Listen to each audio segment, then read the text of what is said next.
Convolution educator YouTube চ্যানেলে তোমাকে স্বাগত। আমি বারবার একটা কথাই বলি যে শুধু চাকরি চাকরি করে পাগল হলে হবে না, আর শুধু চাকরির খবরওয়ালা ভিডিওগুলো দেখলেই চাকরি পাওয়া যাবে না। তোমাকে প্রিপারেশন করতে হবে। প্রিপারেশন দু রকমের হয়, একটা হচ্ছে মেন্টাল প্রিপারেশন আর একটা হচ্ছে তোমার সাবজেক্টিভ প্রিপারেশন। তোমাকে মানসিকভাবেও কিন্তু তৈরি হতে হবে, কারণ মানসিকভাবে শক্ত না হলে তুমি আজকের এই কম্পিটিশনে টিকতে পারবে না। হয়তো প্রচুর পরিশ্রম করবে, অনেক পড়াশোনা করবে, কিন্তু চাকরি পাবে না। সো আজকের এই ভিডিওর বিষয়বস্তু হচ্ছে কি কি বিষয়বস্তু বা কি কি বদভ্যাস বেসিক্যালি ত্যাগ করলে তুমি খুব সহজে চাকরি পেতে পারো, সেগুলো মন দিয়ে শোনো এবং এগুলো যদি মেনটেন করতে পারো তোমার চাকরি পাওয়ার সম্ভাবনা আরো 100 গুণ বেড়ে যাবে। প্রথমত কি, সবচেয়ে প্রথম যেটা বলবো, মোবাইলের ইউজ। মোবাইলটাকে কি করে ইউজ করতে হয় সেটা শেখো। ছোট্ট ভাষায় বলতে গেলে, মোবাইল যেন তোমাকে ইউজ না করে, তুমি মোবাইলকে ইউজ করো। মোবাইলকে তুমি ইউজ করো, মোবাইল দ্বারা তুমি ইউজড হয়েও না, তাহলে কিন্তু ভীষণ ভয়ঙ্কর ব্যাপার আছে। দিন রাত মোবাইল স্ক্রিনে চোখ রাখলে বিভিন্ন রকম শারীরিক প্রবলেম হয়, আমাদের নর্মাল যে শরীরের অ্যাক্টিভিটি সেটা ডিস্টার্ব হয়, ঘুমে প্রবলেম হয়, আমরা মনে রাখতে পারি না, আমাদের অনেক রকম শারীরিক এবং মানসিক সমস্যা তৈরি হয়। মোবাইল থেকে সাবধান, মোবাইল খারাপ নয়। ছোট্ট কথা, মোবাইলকে ইউজ করো, মোবাইলের দ্বারা ইউজ হয় না। সেকেন্ড, তুমি অনেকে আছে অনেক গভীর রাতে লেট নাইটে ঘুমোতে যায়, সেই অভ্যাসটাকে আস্তে আস্তে চেঞ্জ করো। তাড়াতাড়ি ঘুমো, তাড়াতাড়ি ওঠো। এই অভ্যাসগুলো কিন্তু সাফল্যের দোরগোড়ায় পৌঁছে দেবে। তুমি খবর নিয়ে বা স্টাডি করে দেখো, যারা ভীষণভাবে সাকসেসফুল প্রত্যেকেই তাড়াতাড়ি রাতে ঘুমোয় এবং সকালে উঠে আসে। নেক্সট যেটা হচ্ছে বাইরের খাবার। আজকে যা লাইফস্টাইল এসছে, পুরোপুরি বাইরের খাবার বন্ধ করতে পারবে না, তাই বাইরের খাবারটা যতটা কন্ট্রোল করা যায় সেটাকে কন্ট্রোল করো। বাইরে যেটা খেতে চাইছো সেটা যদি সম্ভব হয় ঘরে বানিয়ে খাও, না হলে কিন্তু খুব শীঘ্রই তোমার ডাক্তারই তোমার সব পয়সা নিয়ে নেবে। নেক্সট, আজকে মানুষের এই অনলাইন ডেলিভারি, সুইগি, জোম্যাটো বা এদিকে আমাদের যত রকম কার সার্ভিস আছে, উবের, ওলা, এদের চক্করে মনে হচ্ছে যে চাকরিও বোধহয় অর্ডার দিলে অনলাইনে আমার বাড়িতে চলে আসবে। সেটার ব্যাপারটা সেরকম নয়। তোমাকে ধৈর্য রাখতে হবে। তুমি কতটা মানসিকভাবে শক্তিশালী তার প্রমাণ হচ্ছে তোমার ধৈর্য।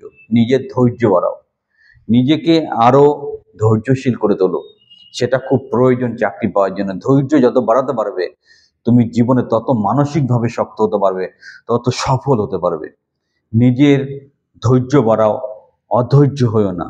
আর সেটার থেকে কন্ট্রোল বা মুক্তি পাওয়ার জন্য তোমাকে মোবাইলের থেকে দূরে থাকতে হবে। যখন পড়াশোনা করছো, সিরিয়াসলি কোনো কাজ করছো, তুমি মোবাইলকে তোমার থেকে অনেক দূরে রেখে দাও।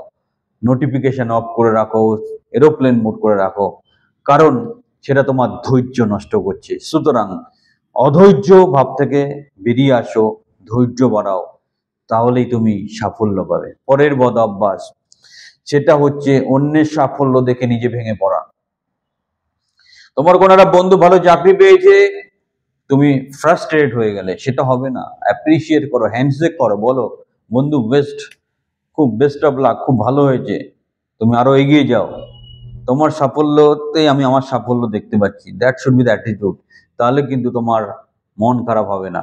পরের ব্যাপার, চাকরি অনেক রকমের হয়। ধরো তোমার লক্ষ্য সরকারি চাকরি পাওয়া, তোমার একটা বন্ধু প্রাইভেট চাকরি করছে, তাকে দেখে মন খারাপ করো না, কারণ 2-3 বছরে তুমি একটা বড় সরকারি চাকরি পাবে, তুমি আরো বেটার লাইফস্টাইল লিড করবে। তাই আপাতভাবে পাশের বাড়ির বন্ধু বা ভাইকে দেখে মন খারাপ করো না, নিজেকে কন্ট্রোল করতে শেখো এবং নিজের পরিকল্পনায় অটুট থাকো। তারপরের পয়েন্ট যেটা হচ্ছে, যেই জিনিসটা স্থির করছো, ধরো তুমি সফটওয়্যারের লাইনে যেতে চাও, ধরো তুমি গভর্নমেন্ট চাকরি পেতে চাও, ধরো তুমি বিদেশে পড়তে যেতে চাও, নিজের লাইনটা বিভিন্ন রকম পরিকল্পনা করে স্ট্রিক করে থাকো। সব লাইনে সাফল্য আছে, পয়সা আছে, আজ এটা, কাল এটা, পরশু এটা, এইভাবে সময় নষ্ট করবে না, তুমি কেরিয়ারে সাফল্য পাবে না। তারপর তুমি কেরিয়ারে সাফল্য পাওয়ার জন্য একটা ভুল করে বসছো, কি দিনকে দিন খিটখিটে হয়ে যাচ্ছ, বাড়িতে মা বাবা গুরুজনদের সাথে বাজে ব্যবহার করছো। গুরুজনদের সাথে সঠিক অ্যাটিটিউডে সঠিকভাবে কথা বলো।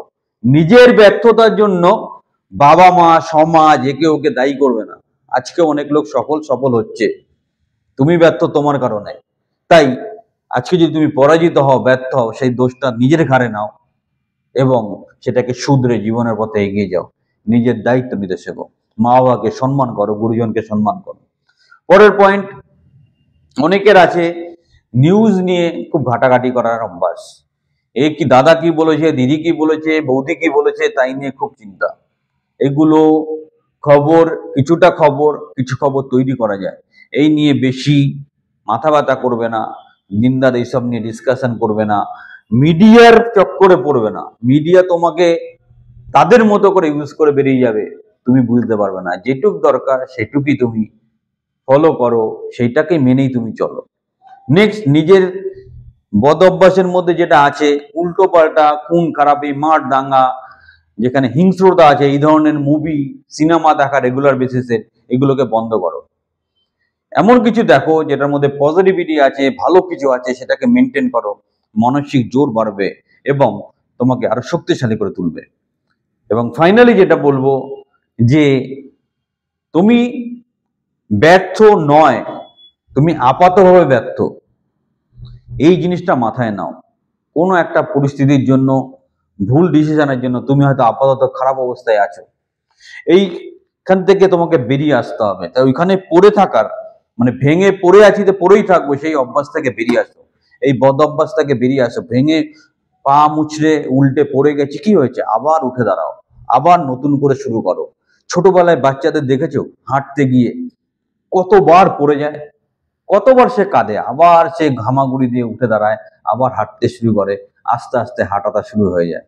সুতরাং তুমিও হাঁটতে পারবে, তুমিও জীবনে সফল হবে। পড়াশোনার সাথে সাথে এই ধরনের কথাগুলো, এই ধরনের মোটিভেশনগুলো অক্সিজেন হিসাবে নিতে শেখো এবং ইমপ্লিমেন্ট করতে শেখো। আর কিছু বলবো না, অনেক কথা বললাম। ভিডিওটা ভালো লাগলে একটা লাইক দিও, ভালো লাগে। আমরা তো আজকাল লাইক দিতেও ভুলে গেছি। চ্যানেলটা সাবস্ক্রাইব করো, অনেকটা ইন্সপায়ার্ড লাগে এবং তোমাদের যদি খানিকটা উপকার করতে পারি আমারও খুব ভালো লাগবে। সঠিক চাকরির খবর, সঠিক প্রশিক্ষণ, সঠিক গাইডেন্স, সঠিক কাউন্সিলের জন্য ইমিডিয়েটলি কনভলিউশন এডুকেটরকে যোগাযোগ করো, তোমার ক্যারিয়ারকে সুরক্ষিত করো। সবাই ভালো থাকো।